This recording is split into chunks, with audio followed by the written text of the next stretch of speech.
નમસ્કાર ખેડૂત મિત્ર, આજે અમે જૂના ડીસાના એક ખેડૂતના પ્રગતિશીલ ખેડૂત એમના ફિલ્ડ વિઝિટ માટે આવ્યા છીએ.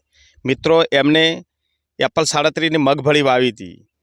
એની અંદરમાં પાયાની અંદરમાં જે જેયુ કંપનીનું ઇકોમેક્સ અને એસએસપી બંને ભેગું કરી અને આ મગફળીમાં પાયામાં આપેલું હતું.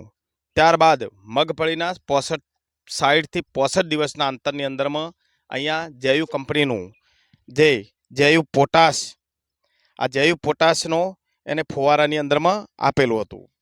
મિત્રો, આ બંને પ્રોડક્ટ કે ઇકોમેક્સ અને જેયુ પોટાશ વાપરવાથી એક ચોક્કસ કહી શકાય છે કે એનું પ્રોડક્શન સારું મળે છે. તમે જોઈ શકો છો અહીંયા મગફળી એક ભરાવદાર મજબૂત ડુંડા છે, દોણો પણ મજબૂત છે અને ઉત્પાદન પણ સારું છે. ઘાસચારો પણ સારો જોવા મળે છે.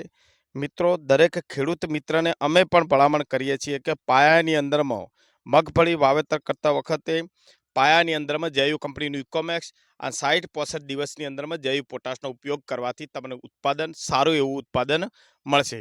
તો એના માટે અહીંયા દેવચંદજીને અમે પૂછીએ કે તમને કેવું આ પ્રોડક્ટ કેવી ગમી અને સાથે તમે બીજા ખેડૂત મિત્રને શું ભલામણ કરશો?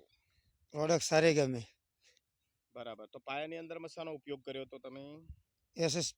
ઇકોમેક્સ ને ઇકોમેક્સ એસએસપી બરાબર. ઇકોમેક્સ અને એસએસપી નો ઉપયોગ કર્યો તો પાયામાં. ત્યારબાદ 60-65 દિવસે જીઓ પોટાશનો. જેયુ પોટાશનો. તો એનાથી તમને શું ફાયદો થયો? એનાથી સારું ઉત્પાદન મળ્યું, દોણો ભરાવદાર સારો મળ્યો. બરાબર. તો બીજા ખેડૂત મિત્રને તમે શું ભલામણ કરો છો?